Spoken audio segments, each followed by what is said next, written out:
Hi, ഞാനിന്ന് വന്നിരിക്കുന്നത് ഒരു അടിപൊളി റെസിപ്പി ആയിട്ടാണ്.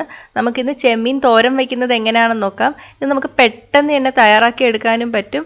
നല്ല ടേസ്റ്റിയാണ്. അപ്പോൾ നമുക്കിത് തയ്യാറാക്കുന്നത് എങ്ങനെയാണെന്ന് നോക്കാം. അതിനു മുന്നേ ചാനൽ സബ്സ്ക്രൈബ് ചെയ്തിട്ടില്ലെങ്കിൽ സബ്സ്ക്രൈബ് ചെയ്യാൻ മറക്കല്ലേ. കൂടെ ആ ബെൽ ബട്ടൺ കൂടി ക്ലിക്ക് ചെയ്താൽ ഞാൻ അപ്ലോഡ് ചെയ്ത ഉടൻ തന്നെ നിങ്ങൾക്ക് നോട്ടിഫിക്കേഷൻ ലഭിക്കും. ഇത് തയ്യാറാക്കാൻ വേണ്ടിയിട്ട് നമുക്ക് 500 ഗ്രാം ചെമ്മീൻ വേണം. പിന്നെ 1 കപ്പ് ചെറിയ ഉള്ളി, ഒരു ചെറിയ കഷ്ണം ഇഞ്ചി, 6 വെളുത്തുള്ളി, 3/4 ടീസ്പൂൺ ഗരം മസാലപ്പൊടി, 1 ടീസ്പൂൺ മുളക് പൊടി, 2 ഉണക്കമുളക്, ഒരു ചെറിയ നെല്ലിക്ക വലുപ്പത്തിൽ പുളി, 1 കപ്പ് ചിരകിയ തേങ്ങ, 3 ടേബിൾ സ്പൂൺ വെളിച്ചെണ്ണ, ഉപ്പ് പാകത്തിന്, 3 തണ്ട് കറിവേപ്പില, പിന്നെ 1/2 ടീസ്പൂൺ കടുക്. ഇനി നമുക്കിത് തയ്യാറാക്കുന്നത് എങ്ങനെയാണെന്ന് കാണാം. ഇതുണ്ടാക്കാൻ വേണ്ടിയിട്ട് ഞാനിവിടെ മൺചട്ടിയാണ് എടുത്തിരിക്കുന്നത്. മൺചട്ടിയിൽ ഉണ്ടാക്കിയെടുക്കുമ്പോൾ ഒരു പ്രത്യേക ടേസ്റ്റാണ്. ഇപ്പോൾ മൺചട്ടി ഇല്ലെങ്കിൽ സാധാ പാത്രം എടുത്താലും മതി. ഇനി ഈ മൺചട്ടി നല്ലപോലെ ചൂടായി വരുമ്പോൾ നമുക്ക് എണ്ണ ഒഴിച്ചു കൊടുക്കുക. ഞാനിവിടെ 3 ടേബിൾ സ്പൂൺ വെളിച്ചെണ്ണയാണ് എടുത്തിരിക്കുന്നത്. ഇനി ഞാൻ ചട്ടി ഒന്ന് ചുറ്റിച്ച് വയ്ക്കുകയാണ്. അപ്പോൾ എണ്ണയൊക്കെ എല്ലാ ഭാഗത്തും ആവും. അല്ലെങ്കിൽ ചട്ടി ചൂടായി വരുമ്പോൾ ചെറിയ പുക വരും. ഇനി എണ്ണ ചൂടായിട്ട് വരുമ്പോൾ ഇതിലോട്ട് 1/2 ടീസ്പൂൺ കടുക് ചേർത്ത് കൊടുക്കുക. കടുക് നന്നായി പൊട്ടി വരുമ്പോൾ 2 വറ്റൽമുളകും കുറച്ച് കറിവേപ്പിലയും കൂടി ചേർത്ത് കൊടുക്കാം. ഒരു ചെറിയ കഷ്ണം ഇഞ്ചി ചെറുതായിട്ട് അരിഞ്ഞതും 6 വെളുത്തുള്ളി ചെറുതായിട്ട് അരിഞ്ഞതും ചേർത്തിട്ട് പച്ചമണം മാറുന്നവരെ ഒന്ന് ഇളക്കി കൊടുക്കുക. ഇനി ഇതിലോട്ട് 2 പച്ചമുളക് ചേർത്ത് കൊടുക്കുക. 1 കപ്പ് ചെറിയ ഉള്ളി അരിഞ്ഞത് ചേർത്ത് കൊടുക്കാം. ചെറിയ ഉള്ളി ചേർക്കുമ്പോഴാണ് കറിക്ക് നല്ല ടേസ്റ്റ് കിട്ടുന്നത്. ആവശ്യത്തിന് ഉപ്പും ചേർത്ത് കൊടുക്കുക. ഇനി ഉള്ളി നല്ല ബ്രൗൺ നിറമായിട്ട് വഴറ്റിയെടുക്കണം.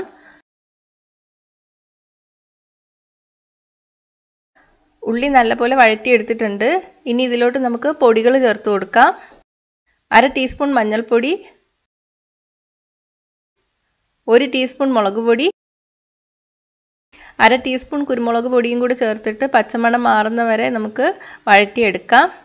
തീ സിമ്മിലിട്ടിട്ട് വേണം വഴറ്റാൻ വേണ്ടിയിട്ട്.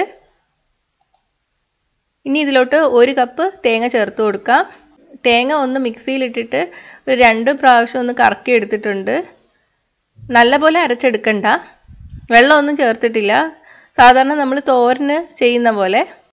ഇനി നമുക്ക് 1/2 കപ്പ് വെള്ളം ചേർത്ത് കൊടുക്കാം. വെള്ളം കൂടുതൽ ചേർക്കരുത്.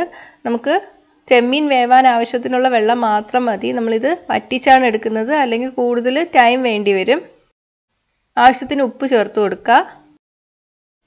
നല്ലപോലെ ഇളക്കിയതിന് ശേഷം നമുക്ക് അടച്ചു വയ്ക്കാം. ഇത് തിള വരുന്നവരെ വേവിക്കണം. ഇപ്പോൾ തിള വന്ന് തുടങ്ങിയിട്ടുണ്ട്. ഇതിലോട്ട് നമ്മൾ കഴുകി വൃത്തിയാക്കി വെച്ച ചെമ്മീൻ ചേർത്ത് കൊടുക്കുക. ഇത് 500 ഗ്രാം ഉണ്ട്. ചെമ്മീൻ വൃത്തിയാക്കുന്നത് എങ്ങനെയാണെന്നും അതിൻ്റെ അകത്തെ ആ വെയിനൊക്കെ എടുത്ത് കളയുന്നത് എങ്ങനെയാണെന്നും ഞാൻ ചെമ്മീൻ അച്ചാറിൽ കാണിച്ചിട്ടുണ്ടായിരുന്നു. അപ്പോൾ അത് കണ്ടിട്ടില്ലാത്തവർക്ക് അതിൻ്റെ ലിങ്ക് ഞാൻ താഴെ ഡിസ്ക്രിപ്ഷൻ ബോക്സിൽ കൊടുക്കുന്നുണ്ട്.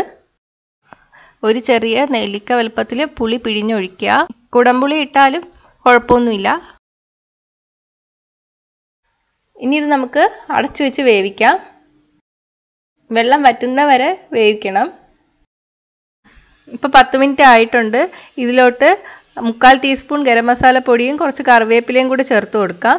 ഇത് നല്ലപോലെ വറ്റിച്ചെടുക്കണം. തുറന്നു വെച്ച് വേവിച്ചാൽ മതി. ഇപ്പോൾ വെള്ളമൊക്കെ വറ്റി തുടങ്ങിയിട്ടുണ്ട്. നല്ലവണ്ണം ഡ്രൈ ആക്കി എടുക്കണം. അപ്പോൾ ഈ സമയത്ത് വേണമെങ്കിൽ 1 ടീസ്പൂൺ എണ്ണ ചേർത്ത് കൊടുക്കാം. ഞാനിപ്പോൾ എണ്ണയൊന്നും ചേർക്കുന്നില്ല. മീഡിയം തീയിലിട്ടിട്ട് വറ്റിച്ചെടുക്കുകയാണ്.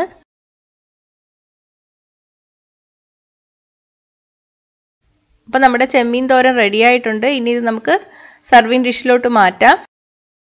അപ്പോൾ നമ്മുടെ അടിപൊളി ചെമ്മീൻ തോരൻ റെഡി ആയിട്ടുണ്ട്. ഇത് മാത്രം മതി നമുക്ക് ചോറുണ്ണാൻ വേണ്ടിയിട്ട്. അപ്പോൾ ഈ രീതിയിലൊന്ന് ചെമ്മീൻ തോരൻ ഉണ്ടാക്കി നോക്കുക. ഉണ്ടാക്കി നോക്കിയിട്ട് അഭിപ്രായം കമൻറ്റ് ചെയ്യുക. ഇഷ്ടമായെങ്കിൽ ലൈക്ക് ഷെയറും ചെയ്യുക. കൂടുതൽ റെസിപ്പികൾക്കായിട്ട് ചാനൽ സബ്സ്ക്രൈബ് ചെയ്യാൻ മറക്കല്ലേ. ഈ റെസിപ്പി ഇഷ്ടമായെങ്കിൽ ലൈക്കും ഷെയറും കമൻറ്റും ചെയ്യൂ. സബ്സ്ക്രൈബ് ചെയ്തിട്ടില്ലാത്തവർ സബ്സ്ക്രൈബ് ചെയ്യാൻ മറക്കല്ലേ. പുതിയ റെസിപ്പീസ് ഉടനെ ലഭിക്കാനായി നോട്ടിഫിക്കേഷൻ ഐക്കൺ ക്ലിക്ക് ചെയ്യൂ.